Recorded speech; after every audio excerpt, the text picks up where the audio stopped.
Assalamualaikum warahmatullahi wabarakatuh. Alhamdulillahirabbil alamin. Allahumma sholli ala Muhammad wa ala ali Muhammad. Jumpa lagi di channel Kirim Harapan. Nah, alhamdulillah di kesempatan ini saya bersama salah satu Gen Z juga nih. Kebetulan ada agenda ngantar Riko ke rumahnya. Nah, di sambil perjalanan kita coba tanya-tanya tentang beberapa hal agar perjalanan kita ini produktif. Nah, kepada teman-teman yang menyaksikan video ini, yuk dibantu like, subscribe, dan share ya, agar ya kita bisa mencoba mengambil momentum perubahan lah dari maraknya konten-konten yang tidak mendidik di channel YouTube. Nah, kok gimana?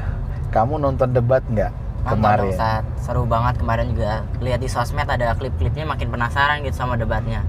Ustadz juga pasti nonton dong?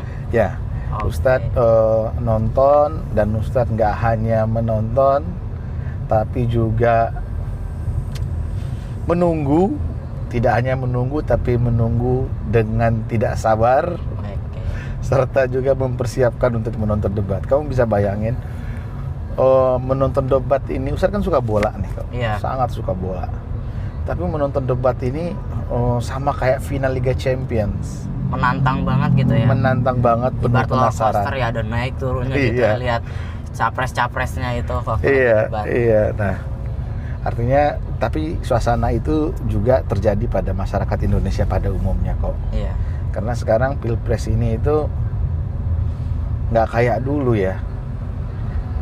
Maraknya handphone dan informasi begitu mudah diakses, jadi benar-benar antusiasmenya ini luar biasa. Iya, luar biasa banget. Luar biasa. Bener nggak? Iya benar, bahkan sekarang yang umur aku aja nih yang masih SMP udah bisa ngelihat nih, oh gini ternyata proses-proses pemilihan presiden. Kalau zaman dulu mungkin anak-anak ya cuma tahu orang tuanya pergi ke tempat kotak suara mau ngapain bu, mau nyoblos apa, mungkin orang-orang zaman dulu belum tahu. Tapi dengan adanya sosial media sama internet sekarang, jadi kita anak muda Gen Z ini bisa ngelihat gimana sih proses pemilihan pemimpin di Indonesia ini. Apalagi kita harus bisa mencari pemimpin yang terbaik untuk bangsa kita ini ke depannya. Keren. Ini perspektif yang bagus ya. Ustadz setuju ya dengan statement kamu yang barusan. Itu Ustadz alami kok dulu. Waktu itu orang tua milih 3 partai dan kita kayak nggak peduli lah. Yang menang siapa, kalah siapa, dan yang lainnya lah itu. Tapi sekarang anak-anak seusia kalian itu justru teredukasi juga ya dengan pemilihan umum sekarang ya. Banyak informasi dan pembelajaran yang relevan dengan buku-buku dan juga kelas kalian ya, informasi itu ya. Setuju. Nah, siapa aja sih paslon kita? Ada nomor 1 itu ada Anies Baswedan, nomor 2 ada Prabowo Subianto, dan ketiga itu ada Ganjar Pranowo. Ganjar Pranowo, keren banget. Nah, kalau menurut kamu debat kemarin gimana tuh, yang tentang pertahanan, keamanan, serta hubungan internasional? Oke. Kita lihat kan. Oh ya, kamu dulu ya, nanti Ustadz ya. Itu kan saya lihat tuh kan Anies sama Ganjar itu kayak lebih untuk mempertahankan diri dan kayak kalau bahasa kasarnya menyerang Prabowo gitu. Karena kan dia emang sesuai sama temanya pertahanan. Dan dulu waktu itu dia sedang menjabat sebagai Menteri Pertahanan Indonesia zaman Joko Widodo. Jadi ada satu statement yang dia bilang bahwa Anies Baswedan bilang, coba berapa kira-kira nilai yang bisa diberikan kinerja Prabowo saat menjadi Menteri Pertahanan. Dia bilang ke Ganjar bilangnya 5 ya Sat? 5 dia bilangnya kan ya. Terus katanya Anies kayaknya di bawahnya 5. Saya lihat ke Prabowo, aduh mukanya udah kayak mau nangis gitu Sat. Mungkin dia sakit hati atau gimana, saya juga kurang mengerti. Terus katanya Ganjar, udahlah Pak Anies ngomong sesuai angkanya aja. Kayak saya gitu loh, ngomong 5 kan gitu. Itu saya lihat di sosmed juga banyak gitu kan yang nangis gara-gara lihat Prabowo semalam itu ya, anak-anak muda juga. Menurut Ustadz gimana? Ya artinya memang itu salah satu bagian yang sangat ramai diperbincangkan. Selain juga Prabowo nggak salaman sama Pak Anies. Itu langsung didatengin sama ini. Nggak usah gini, ngapain sih nangis ya? Pertama kalau menurut saya ya, orang Iya. kalau debat itu kok, namanya juga debat. Debat itu kalau orang ngomong A, kita jangan ngomong B. Debat itu kalau orang ngomong A, kita ngomong saya bukan A. Jadi memang harus berbeda kalau berdebat itu. Jadi kita jangan take it personal lah, nggak boleh kita ngambil debat itu secara personal. Ustadz lihat kemarin apa yang disampaikan Anies Baswedan ini ya memang itu bagian dari hal yang perlu diinformasikan kepada masyarakat. Oke. Iya kan? Iya. Dan juga tapi lebih daripada itu, kalau menurut Ustadz nih, debat kemarin itu Anies Baswedan ini mengangkat sisi pertahanan dan keamanan ini dengan pandangan yang lebih luas. Ya, artinya dia juga membahas tentang bagaimana serangan-serangan sekarang itu bukan soal serangan militer saja, tapi juga bagaimana serangan cyber, bagaimana serangan-serangan itu juga sampai pada rumah tangga dengan bentuk judi online. Iya.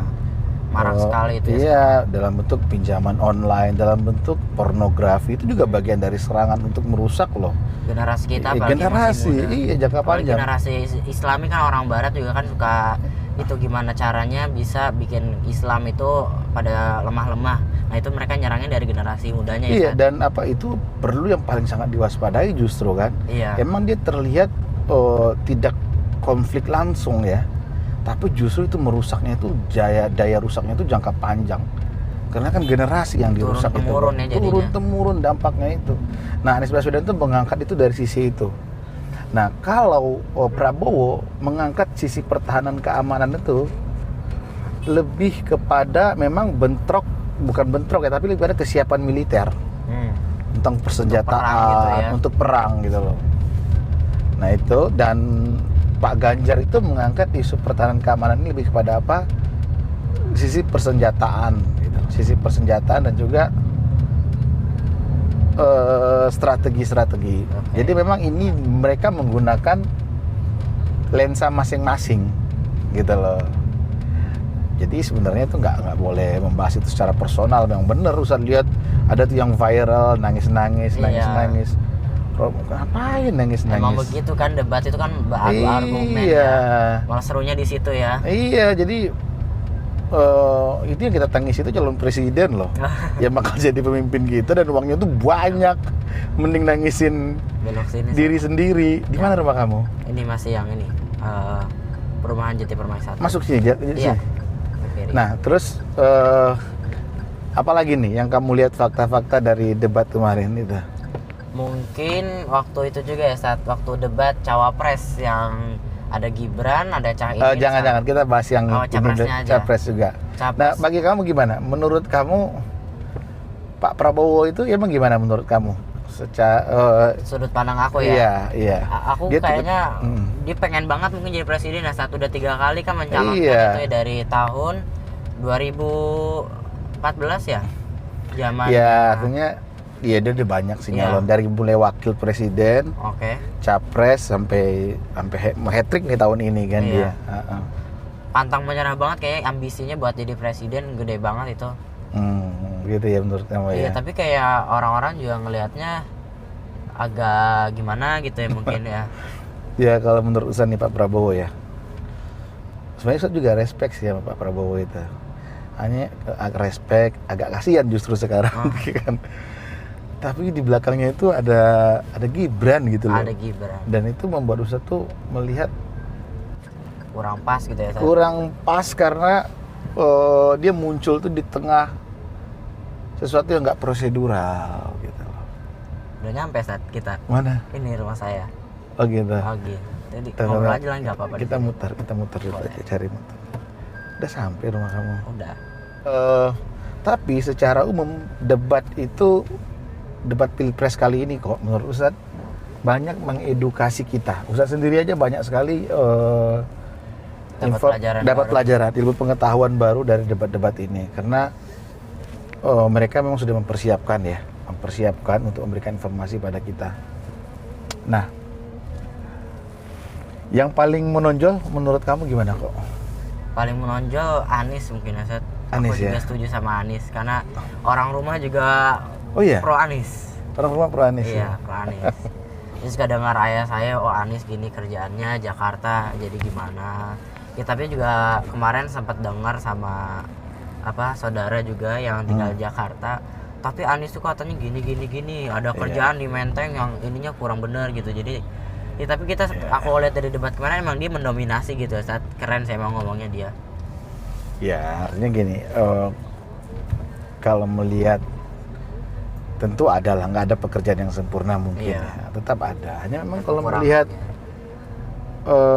tiga paslon itu ya kemampuan Pak Anies itu jauh lebih baik.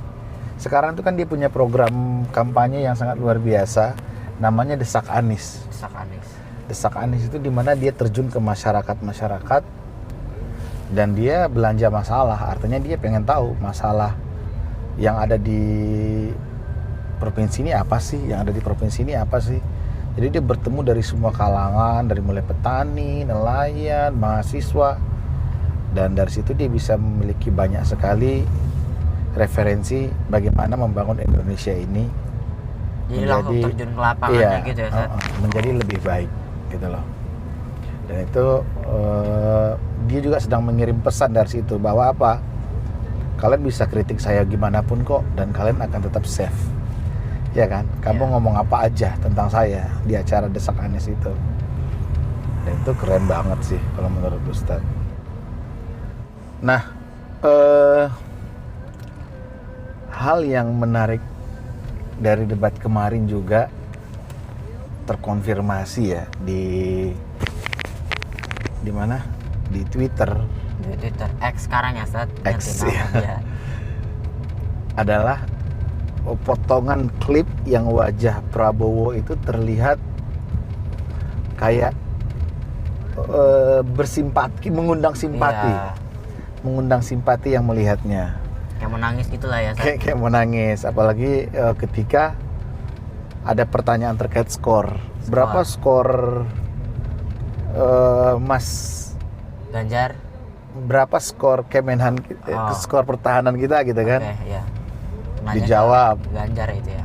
Terus ditanya lagi ya Mas Ganjar ke Anies, dijawab lagi. Terus tapi video klipnya itu wajah Prabowo. Ya, aduh. Jadi kayaknya itu kayak menghakimi gitu, terkesan begitu. Nah, dan itu akhirnya viral kan. Iya. Ada video-video Orang-orang juga ikutan nangis. orang-orang ikutan nangis gitu loh. Lihat Prabowo katanya. Ya, Di sosmed juga banyak, di TikTok saya lihat tuh, Seth. Iya. Hanya kalau Ustadz melihat yang kayak gitu, enggak deh. Harusnya kita sebagai rakyat itu tidak bisa memandang debat ini dengan sedramatis itu gitu loh.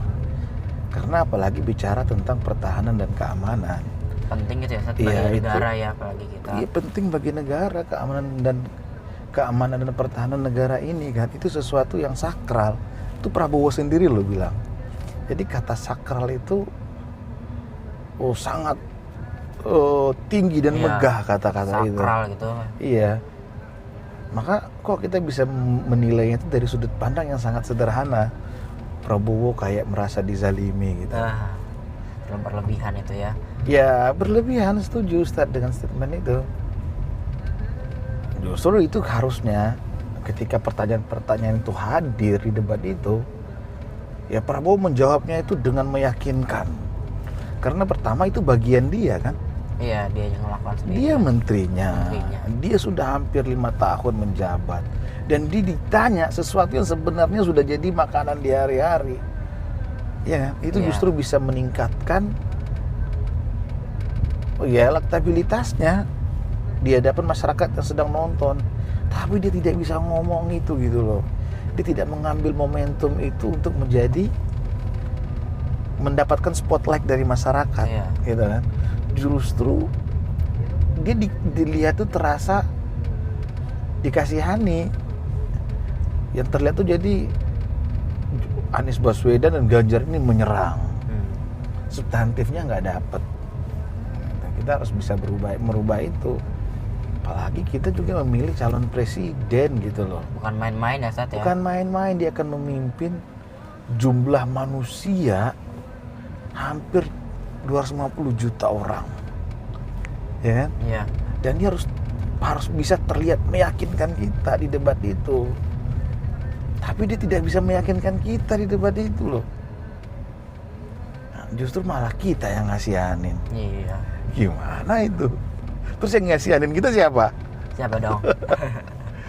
Nah itu, jadi enggak lah, kita nggak setuju lah kalau ada, mungkin itu juga hanya beberapa, bisa jadi itu bentuk campaign juga kan, Iya, sehingga biar orang ada memilih. Kasihan gitu. Iya, akhirnya Ada coblos. Padahal dari sudut pandang itu doang ya. Kita harus bisa ngelihat dari ya itu isu-isu negara, gimana para capres bisa menanganinya gitu ya Ustadz. Nah, di press conference juga kan gitu, Anies Baswedan ditanya gitu, kenapa dia harus menyerang pribadi, dianggap dia itu menyerang pribadi. Ada dia menterinya gitu ya. Iya, tapi kata Anies Baswedan nggak ada yang masalah pribadi kok, sama sekali tidak. Justru saya melakukan itu karena kita sedang mendiskusikan sesuatu yang sangat penting gitu loh, makanya saya harus menanyakan itu secara nyata. Hanya kan Pak Prabowo justru yang menyerang personal dengan menyebutnya Anda tidak pantas bicara etik Mas Anies. Lalu menyebut Pak Anies itu profesor. Padahal dia belum profesor ya katanya. Iya, jadi kan terlihat kayak Menyindir. sedang menyindir. Ya kita nggak tahu sih, Iya. hanya kan Niat jadinya. orang kita nggak tahu ya maksudnya apa. Tapi jadinya terkesan kan kayak begitu. Beliau yang justru mengambil ini menjadi hal yang personal gitu. Berat juga ya omongan kita ya. Iya. Ya, kita udah mau sampai nih. Terima kasih kok udah dampingin. Terima kasih juga Ustadz mau nganterin saya. Oke, gitu saja. Terima kasih. Mohon maaf nih para pemirsa, kita ngobrol-ngobrol politik dengan Gen Z ini. Ternyata Riko ini pemahaman politiknya dan cara dia menyampaikan pikirannya luar biasa ya. Sangat mengagumkan. Masya Allah. Semoga di masa depan bisa sukses. Amin. Dan menjadi kebanggaan negara Indonesia. Amin. Oke, jangan lupa like, subscribe channel kami ini. Assalamualaikum warahmatullahi wabarakatuh.